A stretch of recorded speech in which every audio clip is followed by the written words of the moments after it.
Hello and welcome to our new and sparkly news show, where we dissect the biggest gaming stories of the week and peer at them through our microscope of analysis. And by that, we mean we really just sit here and talk about them. This week's Nervous Chemistry interns are Leon Hurley, editor of official PlayStation Magazine.co.uk, and Justin Towle, associate editor from Games Radar. Hello. Coming up this week, we've got the death of Dead Space, urban chaos in SimCity, and more madness from digital animal Bethesda's PETA. But before all that... So Monday saw the news that Ubisoft have said the Wii U must sell more. Is this a startling revelation for us? No, I think it's they struggled, I think, to ever make it clear that it was a new console. Much like the 3DS, people just sort of went, I've already got one of those. Yes. So I don't think that ever helped it from the start, and they've never really sort of changed that or built on, any kind of new foundation. So Justin, I guess the bigger question for Nintendo is this their last console? No, I don't think it's their last console. And I don't think it's the last we've seen of Wii U either. I mean, it's one of those machines where you actually need to play it to understand what it's about. With the Wii, you could get it. People were playing bowling and playing tennis, things like that. You can see exactly what that is. But with Wii U, you really need to play it. So I think that would be okay, but it's no way going to be their last console, not ever. No. But it seems to me that they are now almost a generation behind. Yeah. Like they've come in early. Sorry. And then gone, That's fine, it's worked for them in the past. I mean, they build it on old tech so it doesn't cost so much, so they can actually make some money. But of course with Wii U, I don't think even that's quite working out. It's not been a best start, but it's okay to be a generation behind. I mean, people are scared that the next gen is going to cost so much to develop for. A lot of people are happy with current gen, they've got their tools, so they can still build current gen games for the Wii U while everyone else goes off and loses lots of money on next gen. Maybe. So Leon, I guess the problem would come is, as Justin would say, if people are developing games for next gen, they're not going to want to port it down to the Wii U. Yeah, I mean, I think they are quite badly placed where, they've released the Wii U, they're sort of still trying to convince people they have released the Wii U, and PlayStation 4 is coming at the end of the year. It's built on a simplified architecture, PC-based components. Everyone, even Sony's own devs, the God of War devs are saying about how the architecture means they can just start making games on it straight away, so it's going to be easier and cheaper to make games for.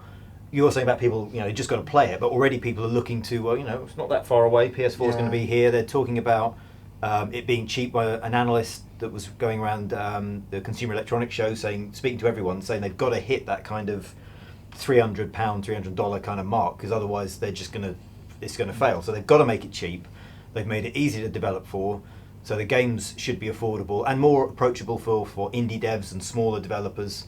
I think as a platform, and obviously what Xbox is going to do, presumably not that long after, it all looks very attractive for developers. It all looks like it's not going to be exorbitantly priced. And in there somewhere, you've got a console that came out last year that sort of is still basically the same thing with a new controller. That's the message that most people have got. I think it's difficult to change opinions that have been set now for the best part of a year. And you're right, because people now are going to have that problem of going, if they don't have a Wii U yet, like they're looking at the next gen and going, why buy one now? And also, obviously, you've got touchpad and new controls, so it's sort of, and Vita being proposed as a second screen. Obviously, Microsoft have got Surface and all the ideas with that, so they're kind of taking on all the ideas that the Wii U sort of has that makes it unique, and we're just going to incorporate that. We're just going to mix that into what we've got. But then you're missing out on the exclusives. I mean, first-party Nintendo games are first-party Nintendo games. You can't get them anywhere else. If you want to play the likes of Zelda, stuff like that, you've got to get a Nintendo machine. Yeah, I don't want it. I've never been a big Nintendo sort of... But a lot of people are, and a lot of people still will be. But the thing, they're still trading on, aren't they? When every year they go, and here's version 8 of that game, and like half the room goes, woo, and the other half goes, another one? Yeah. So but I think as well, like that fan base is getting smaller as people get older. Yeah. The younger gamers don't have the same emotional connection to Super Mario Brothers or to Zelda or those games that older gamers do. And as those older gamers get older and maybe game less or maybe stay playing retro games, that audience that they've had is shrinking, and they're not winning new ones by going, here's an amazing new game.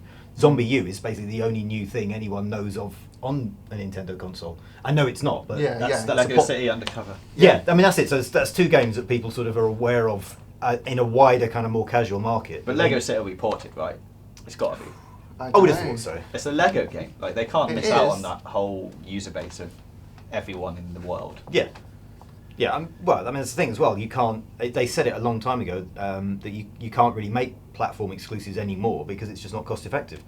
But isn't Lego City being published by Nintendo? So they're probably going to keep that close to their chest. So they've bought that. That's theirs. Until they stop making consoles, and then And then everyone can have release it. that Yes.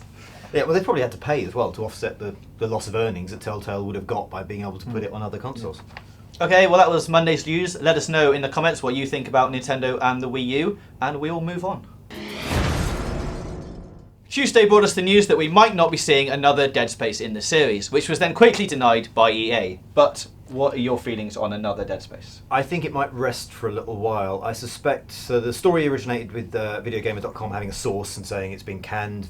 Visceral Montreal has been shuttered, which I think actually has happened, but they were supposed to be working on pre-production concepts and so forth for a new Dead Space 4. They haven't outright denied that Dead Space has been canned. They said they've not released sales data. They said the IP still remains to be, it still is an important IP for EA, but they've not like outright said anything about the future of it. And at least one guy at Visceral Games, which is separate to Montreal, has said the reports of our death were greatly exaggerated. But then there's a difference between Visceral Games and Visceral Montreal, which is a kind of a satellite studio. So I think it might be a little while before we see another one. Much in the same way that, say, Ubisoft, they rest things every now and then, they bring it back. But yeah, they haven't released sales data yet, but it clearly hasn't sold as much as Dead Space 2. I think the figures are something like 22% less than Dead Space 2.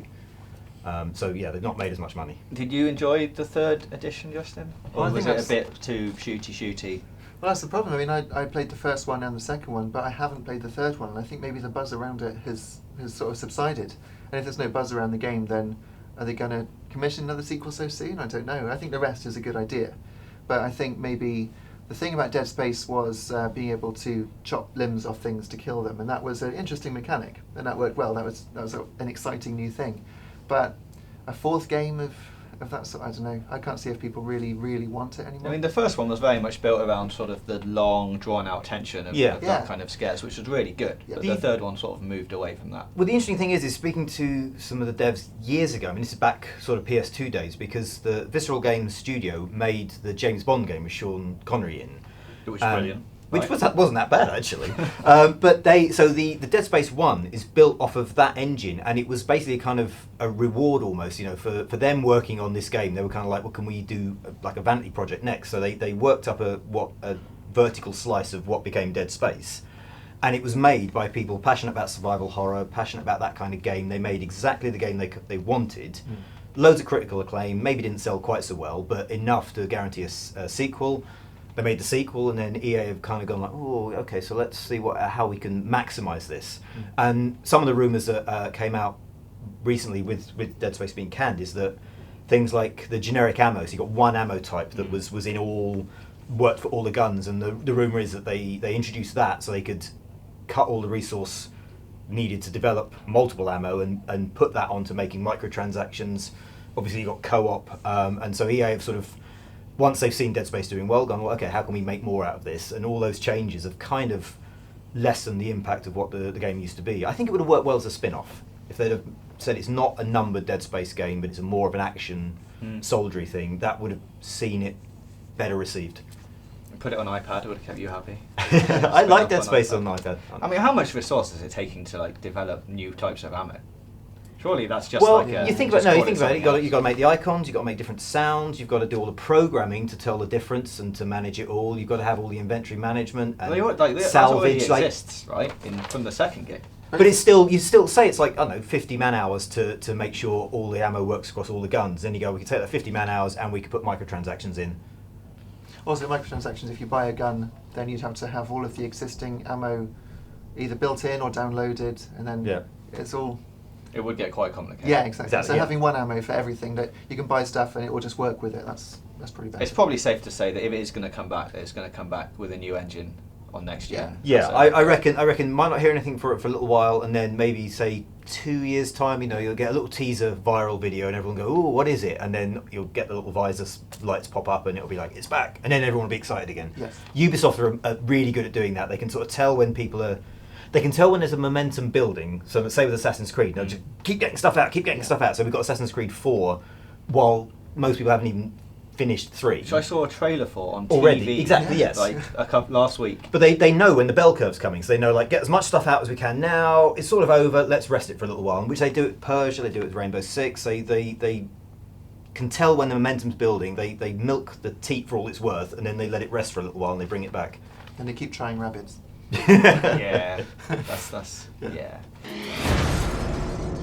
And moving on to Wednesday, which brought us the fall of SimCity. EA has been apologising for server crashes, review scores have been altered in hindsight of all the problems, and it seems like it's sort of like another botched launch. It has not gone well, no.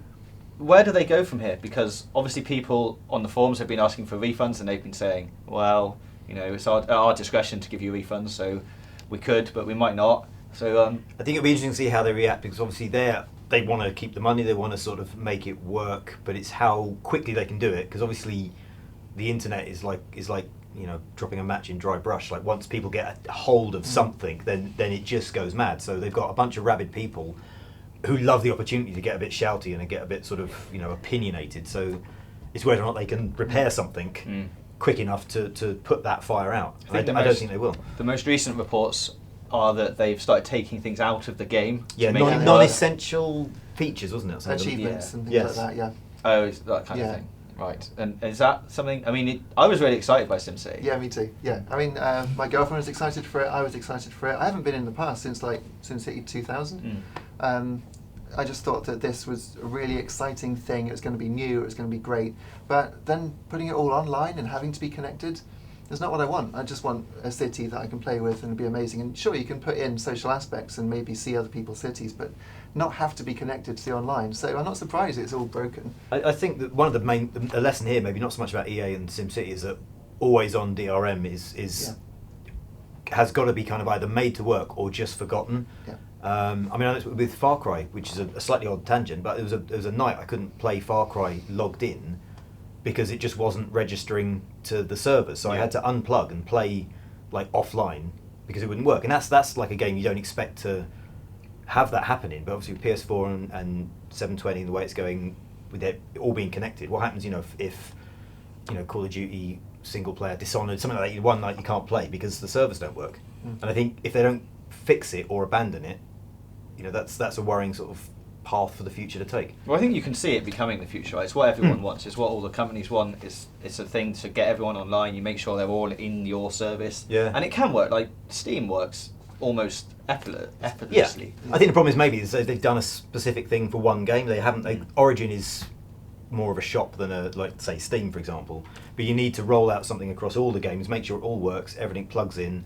If you do it each time for each game, of course you're going to get one game that doesn't work, and people are going to always talk about that game that didn't work rather than all the ones that did. Yeah. I mean, didn't Ubisoft try this with Assassin's Creed Brotherhood and stuff? They had always on DRM, and they immediately version, stopped it because everyone hated They it, abandoned and it didn't yeah. work. Yeah. And abandoning it here would be a good idea. I mean, in terms of what they could do to fix SimCity, put out a patch that lets you play it offline. You know, I don't think piracy is going to be that much of a big deal, especially people like me. I was willing to actually buy the game because I wanted to play SimCity. You know, I don't think piracy is something you should worry about too much when people who are prepared to pay just want to play something that works. Well, eventually, if it is piracy being the main issue, like, people are going to get around that in like a month. Like, it's not hard to get around DRM stuff if you really, really want to. Yes, I mean, there are people like this. That's just it's a challenge, isn't it? They see something like that and they're just like, you know, crack their knuckles and like, come on guys, let's do this.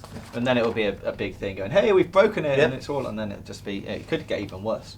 Yeah. And the most recent reports are that Amazon have stopped selling it on the US store, I think, just because of so many people are just returning it. I mean, that's worrying, yeah, because that's entering into kind of goods not fit for sale kind of territory. Yeah. So, you know, you're entering into like legal sort of areas there where if a store's going, this is not fit for sale, then all those people asking for refunds are going to, you know, have a leg to stand on. Well, let's hope they fix it, because I really want to play SimCity. I cannot wait to stare at my water pipes and work out where it's gone wrong. I'm going to send you all my trash. Just pump it all over to you. There's water pipes, that's why it always get wrong. Just one house section would dry up and I couldn't find out where I'd done it wrong. Thursday saw reviews of God of War Ascension hit the internet. Our CVG review says it's good, but not great. Do you think people are going to be disappointed by it? No, I don't think so. It's a good game. The averages seem to be kind of like 8-ish, which, you know, in no world is an 8 out of 10 game a bad game. I think the problem with God of War is it from the very first opening minutes of the first game, it set itself a path where it's got to be bigger, more violent, louder, more everything, and you can only sustain that for so long. So I think this is the first time where God of War 3 was so huge and so sort of encompassing in terms of scale and pacing and everything that it would be nigh on impossible, I think, to then go above that, and it's matched it, I think. But yeah, I think it's people sort of expecting. If people are expecting an equivalent level of increase each time, yeah, you're not going to be able to sustain it. Do you think it was problematic that it was a prequel? Because obviously they can't go. He's got all of these new No, swords and because powers. he's got God stuff. You know, he's swimming in like kind of God bits and pieces. So there's no reason why he can't still pull out magic powers and face. I mean, the opening level where you fight the Hecatoncheires, the enormous many-armed thing like that. You look at that and kind of that's as good as any kind of God of War thing I've ever seen. Like it's like an enormous mutant Zoidberg, like a mile wide. You know, that stuff's great, and I don't think the prequel has any detracts from that at all. Possibly what might have detracted from it is having to do multiplayer and sort of fit that in as well. And then also, obviously, PS4's on the way. The chances are certain team members maybe, you know, working on other things. Yeah. It is like the last gasp kind of instalment for this generation. But it's a 8 out of 10. It's a great game. I don't think if people are disappointed by the scores, then they should probably think more about their attitude to scores. Do you think, Justin, people are more disappointed because it might be that they've pre-ordered this, they were looking forward to it to ages, and now it's getting like you say, like 7s, 8s, 9s. They're good scores. They're not like you're still talking. Sorry, like as if, you know, pre-ordering it being disappointed, as if like, you know, 8 out of 10. That's it. Well, that's that one. All Is the that- paper's gone everywhere. Well, can I do that? No, it's fine. No, I know. And you're right, but I think you know, when people pre-order a game, they're like they get sad if it doesn't get anything other than like a 9 or a 10. Well, Sorry, I'll leave. Okay. So this is the reason that we went to a 5-star review scale on Games Radar. I mean, we still have half point increments, you know, so it's still 10. But I think review scores out of 10, if people see a 7, they think, oh, it's rubbish, you know. So When did this ever happen? This is what I find really weird. Is the review system at the moment seems to be 1 to 7, rubbish. 8, cancel my pre-order. 9, I might buy it. 10, bent. And that's it. That is the scale now. But I remember like 7 out of 10. You know, some of my favourite games I've given 7 out of 10. There are reasons why I got 7. of course. But you know, that's why you read the words. A 7 out of 10 game can still offer like incredible things, but it might be. I remember loving Project Zero 3, and I absolutely adored it. But I had to give it 7 out of 10 because it was still a bit clunky with the tank controls, you know. And there was a reason why I couldn't give it a higher score, but I still maintain that was one of the greatest games I played on PS2. Well, I mean, I'm guilty of it too. Back in 1992, when Sonic 2 was reviewed by Sega Power Magazine, they gave it 89. First thing I did, open the magazine, 89. They didn't like it. That's actually what I said. It's just that is unfortunately the mentality of people reading review scores. If it doesn't get over 9, then they think it's not good, which obviously isn't the case. Otherwise, we would just have 8, 9, or 10. That would be the scale. It's strange. You think like you got 1 to 10, 5 in the middle. Surely once you hit 5, you're on like an average middle score, and then everything above 5 is all gravy. Yeah. I think if it becomes a problem if you're that attached to a series, sort of, you know, and you've been following it through, and you're like, oh, really, it's going to be good, it's going to be brilliant, and then you've got it's like going into the playground and other people going like, oh, your car isn't as good as my car. Yeah. Not big car, little toy car, obviously. Yeah. People in playgrounds. I don't know what school you went to. That could be possible. And then you get really sad about it, and you're like, oh, but I really like it. It's still 8 out of 10. 8 out of 10 is a good score. There's nothing wrong with that score. Okay, it's not maybe a 9 out of 10 or a 10 out of 10, but that is not a score you kind of go, oh, I'm not going to bother. Well, you'd expect it for a God of War game to be a 9. I think that's the problem. I mean, the first demo of the first God of War was incredible. And it's like, oh my god, I have to buy this game because it was so good. And then obviously 2 was great. 3 was just visually stunning. And you expect it to keep going from there. But I guess it becomes a bit like, I'm going to annoy Jazz fans now, but Jazz, if you have everything all of the time... I don't think there's many out there. God of War is like Jazz. There we go. If you give everyone everything all the time, so it's always like incredible big boss you get fights, things like this. desensitised. Exactly, desensitised to awesomeness. And then it's going to get 8s because everyone's like, yes, it's awesome, but awesome's not awesome anymore. Yeah, because you get like a level where there's a thing the size of the house, like several houses, and Kratos is like that big, and you go, I've seen that. Like it looks incredible, but we saw that twice last game, and so what do you do? Keep making it bigger, make Kratos smaller?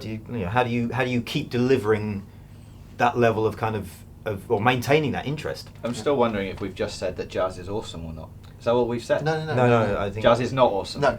Right. Because if you give everyone everything all the time, it's nice, but it's never amazing. If you take Jazz to its logical conclusion, and it's a pianist just pressing all the keys down at once, and nobody wants that.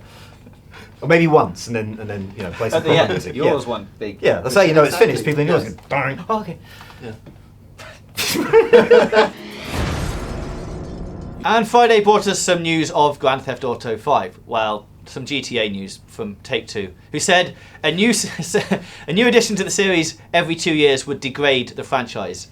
Guys, do you think they could make a GTA every year and keep everyone happy? I don't think they physically could. I mean, they're not the most well renowned studio for their creative process. They like taking their time. They like taking their time, yes, possibly arguing and shouting a bit. But yeah, I think knocking one out a year technically wouldn't be possible, and yet also within 2, maybe 3 games, people are just gone bored of this now. Well, it kind of happened, didn't it, with PSP versions? They gave us Vice City Stories, after Liberty City Stories, straight after San Andreas, which came quite quickly after Vice City, and there was a little bit of that feeling of that's quite a lot of GTA. I think that might have also been because it was on PSP. Oh, but they got ported to PS2 then. They ported both those games back to PS2. So there were plenty of PS2 GTA games to play, and because they're all quite similar, same engine, everything like that, there wasn't much need to play them all. And even if you were a big fan, that was quite a lot to get through because they're all big games. Yeah, I mean it's an event game. Exactly. Part of its allure is the fact that it is a big event. It doesn't happen very often. Everyone kind of gathers around it, plays it, discusses it. It sort of ripples for a few years, and then you sort of have to wait. And it's not every year, like say COD or most other games now. Yeah. It's part of the excitement, isn't it? Really, like waiting for the new one. Yeah. It's sort of now built into the sort of allure of having a new GTA. Yeah, so the whole point of it is that it is special. It doesn't happen all the time, and it builds up that kind of head of steam behind sort of all the expectation and the excitement, and it breaks the world when it comes out and ends up on the news. And Yeah. But then if you look at the DLC, The Ballad of Gay Tony, by the time we got to that one, which was after The Lost and Damned, again, a little bit of GTA fatigue. I mean, it was a fantastic reveal. I mean, Microsoft saying, we've got GTA DLC. That was a massive exclusive, massive coup. But then by the time the second one actually came out, it was like, okay, so there's another GTA pack. I think you're going to get Yeah, a I was lot just of people thinking, in the yeah. comments now saying that you're insane. No, they're both brilliant. Don't get me wrong. They are both brilliant. I've played them. They're great. But I don't know. I think waiting longer is better because, as you say, it's the big event thing. I think they make more money out of doing it as well because you get a lot of the largest group of gamers are kind of the casual gamers that buy maybe 3 games a year. They wander in a shop, they just kind of go, "Oh, it's a pretty box." And that's the one they have. That's why Ken Levine had that argument with the Bioshock box. He's sort of saying, I need to appeal to these people that only buy like 2 games a year. And GTA is that GTA is one of those games that everyone, even if they only buy 1 game a year, they will buy that game because they know it only happens every 4 or 5 years. If it comes out every year, they'll start skipping them. Yeah. They won't sell. They'll sell more units, but they'll probably maybe sell less in terms of money because the overall, year on year, they'll sell less than if they go, here's one, this is it for 5 years. Yeah. And it used to be that always when GTA came out, it was always in the papers as well, which obviously helps. It's the one game really that up until now, because obviously Tomb Raider's been covered recently, Call of Duty gets covered. It was the one game that Breakfast TV would go as a new game coming out today, and you have that sort of awkward newsreader. He'd understand the words but not the order they were in, and he'd try to explain what it was. Of course, it did recently get delayed.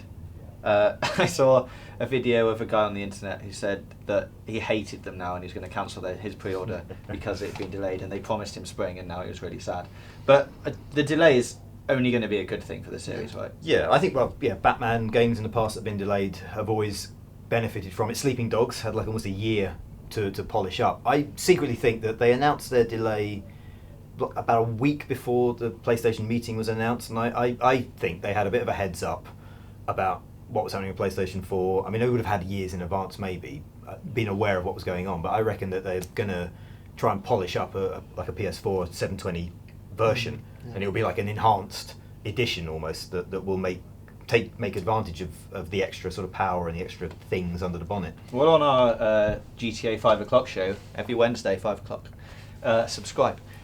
We talked about the PS4 and GTA 5 and how it could be adapted for it. Like, there's so many things they could do with it, with the touchpad, like zooming on the map, and the light bar, like flashing when you're being chased by the cops and that kind of thing. Yeah. So, I mean, an extra 9 months adding in those features, or a year, I guess, like, because we think that they'll make the PC version and then port it over to the.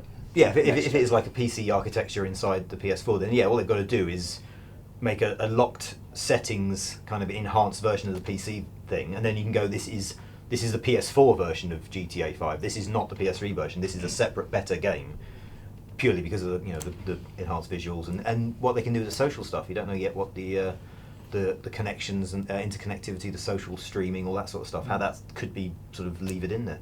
And Justin, of course, they could be taking some of the team to work on Agent.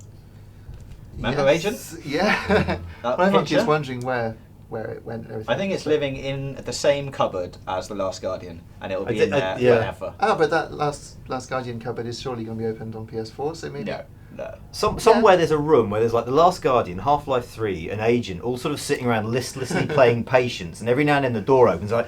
There's a game called 8 Days I was very excited about when PS3 came out. Yeah. Well, I remember the animator from that was he now works for Rockstar, and there was a few people wondering if that cover-based scrambly kind of animation he saw in 8 Days was going to appear in GTA, because he was basically doing what he'd done in 8 Days now at Rockstar. So, but Agent, that's like... I don't know, they've never actively sort of unannounced it, or they've never said anything about it not being in development anymore. They could hang around for years and then just one day just suddenly go, and here it is. Well, like with LA Noire. Yeah, I mean, LA Noire was 8 years, 9 years. I mean, that nearly, obviously, I mean, that bankrupt Team Bondi, that didn't do them any favours. No. And apparently, because most of it was waiting for the technology to be there. There's an interview with Brendan McNamara when, for about 2 or 3 years, most of the game just existed on paper because they didn't have the motion scan technology. They didn't have the equipment. So they kind of had lots of notes and kind of promises about what it was going to be like while they were waiting to have the ability to do it. Sorry. Carry on. No, that's fine. You finished? Yes, I finished. You're done? Yeah. I was just going to say that was the end. Okay. But if you've got something else to add... You can say it. No, you can carry on. No. What else you got? Yeah. Fine. Well, that's the end of this week's news. Thank you to Leon and Justin for joining me. Please let us know in the comments what you think about this week's news and any other topics you want us to cover in the future. Please don't forget to comment, rate and subscribe, and we'll see you again next week.